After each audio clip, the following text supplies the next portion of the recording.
विपुल चौधरी आज पुन्हा एका व्हिडिओच्या माध्यमातून सर्वात महत्त्वाचा एक महत्त्वपूर्ण मेसेज द्यायचा आहे। आज आपण वरुड एरियामध्ये या संत्रा बागेमध्ये सध्या आहे, कारण की सध्या परिस्थिती अशी झाली, मी त्या दिवसच्या व्हिडिओमध्ये सुद्धा सांगितलेलं होतं का बरेचसे शेतकरी हा भ्रमात पडले की झाडावर माल आहे की नाही आहे, आणि बऱ्याचशा शेतकऱ्यांमध्ये असा भ्रम तयार होत आहे की यावर्षी माल नाहीच्या बरोबरीत आहे, म्हणून बागा ह्या आपल्याला मृगावर सोडायचे आहे।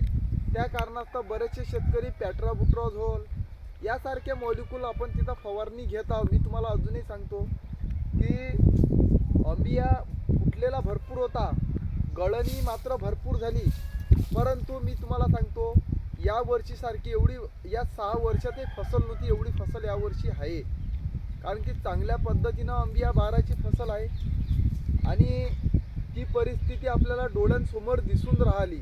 सगळ्यात महत्त्वाचं, आणि जूनमध्ये पहिला पाऊस पडल्यानंतर ह्या सगळ्या गोष्टी आपल्या क्लिअर होतील की बागेमध्ये माल किती आहे।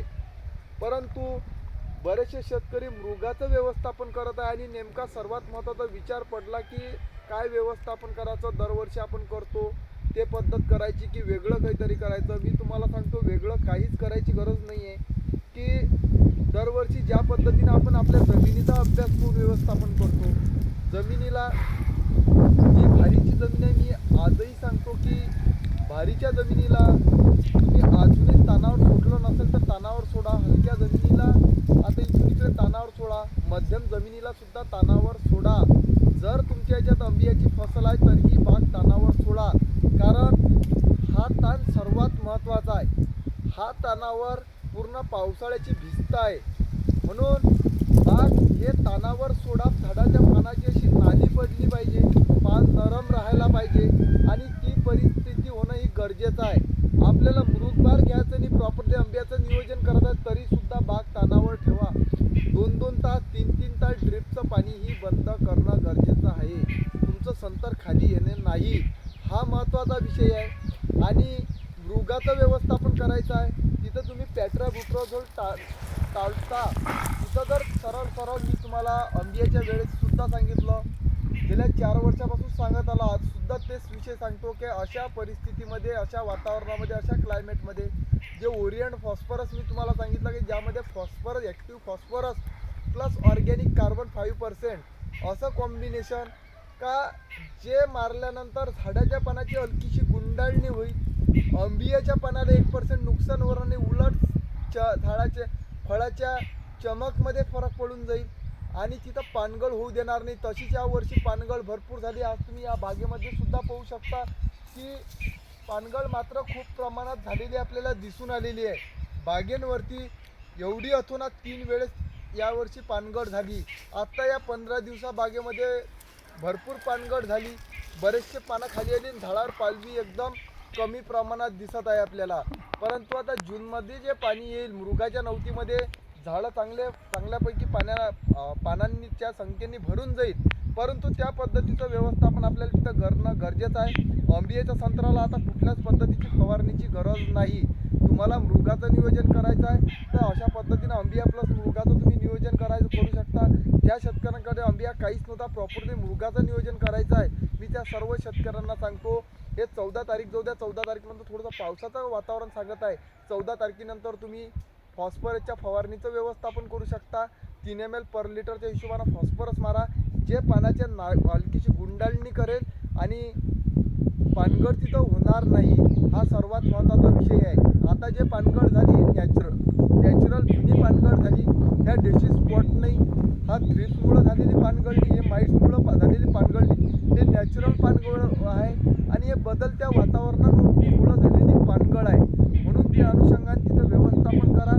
भारीची जमीन असेल तर शक्यतो आता तिला उकरू नका, हलकी मध्यम जमीन असेल तर तुम्ही उकरू शकता, कारण भारीची जमीन असेल तर तिला तसंच पडलं राहू द्या, ती जेवढी फाकल तेवढी जमिनीची वल तुटणार आहे। म्हणून तिथं त्या पद्धतीनं नियोजन करा, त्या पद्धतीनं व्यवस्थापन करा, आणि तशा पद्धतीचे आपल्याला तिथं रिझल्ट दिसून येतील। तसं यावर्षी जूनमध्ये पाऊस भरपूर सांगितलेला आहे, आणि तो एक अंदाज लक्षात घेता जूनमध्ये जर पाऊस चांगला आला, मला तरी असं वाटेल का मुगाच्या बागा ह्या चांगल्या निघतील। फुटण्यासाठी कुठलं मॉलिक्यूल तयार नाही, परंतु निसर्गाच्या सध्याच्या बदलत्या वातावरणानुसार झाडांची कंडिशन या सगळ्या गोष्टी मेंटेन ठेवली आणि त्या पद्धतीनं आपण तिथं व्यवस्थापन चांगल्या पद्धतीनं करू शकतो. कारण आज साधारण पाहायचं झालं तर 75% शेतकरी हा संत्र्याचा नाराज झालेला आहे, निगेटिव्ह आहे. बरेचसे माझ्यासारखे बरेचसे तज्ज्ञ झाले, वेगवेगळ्या पद्धतीनं सांगतो, परंतु त्यापासून मिळणारं बेनिफिट हे झिरो आहे. म्हणून या अनुषंगाने या परिस्थितीचा सार्वत्रिक आढावा घेऊन आपण आपल्या पद्धतीनं त्या पद्धतीने नियोजन करा. काही शेतकरी आम्ही सांगतो त्याच्या व्यतिरिक्त वेगळं करून पाहतो, तरी आम्ही बागेत जातो तर परिस्थिती तेच असते. म्हणून काय या गोष्टी कुठेतरी लक्षात घेणं गरजेचं आहे आणि त्या गोष्टीचं लक्षात घेता त्याचं अनुकरण करून तिथं तुम्ही त्या पद्धतीचं व्यवस्थापन करा असं मला वाटतं. आणि तिथं त्या पद्धतीचं व्यवस्थापन करून एक चांगला मार्ग कसा निघता येईल, काढता येईल या मागचा दृष्टिकोन निवडा. आणि भाववाढ हे महत्त्वाचा विषय आहे, भावाचा सगळ्यात महत्त्वाचा विषय आहे. म्हणून त्या अनुषंगानं तिथं तुम्ही मृगाचं नियोजन करा. तुम्ही अंबिया प्लस मृग सांगितलं त्या पद्धतीने व्यवस्थापन करा आणि पेट्राबुट्राझोल यासारखे मॉलिक्यूल तिथं टाळा. मला असं तरी वाटते आधीच झाडावर पालवी नाही राहिली आणि अजून जर आपण मारू वेगवेगळे मॉलिक्यूल घेऊ तर अजून बिकट परिस्थिती आपली तिथं होणार आहे. म्हणून या अनुषंगानं सगळ्या गोष्टीचा विचार करून तिथं तुम्ही व्यवस्थापन करा. खताचे रेट आपण पाहिले का साधारण 10-26 सारखं खत हे 2250 रुपये झालं. म्हणून या सर्व गोष्टीचा विचार करून या सगळ्या गोष्टींचा अभ्यास करून तिथं बारकाईनं व्यवस्थापन झालं पाहिजे आणि कुठंतरी एक शेतकऱ्याला चांगला मार्ग, चांगलं वळण मिळालं पाहिजे. नाहीतर आहेच शेवटी परिस्थिती तेच आहे, करून तेच राहिलो आणि वारंवार असं जर करत राहू तर यापेक्षा वाईट परिस्थिती येणार आहे.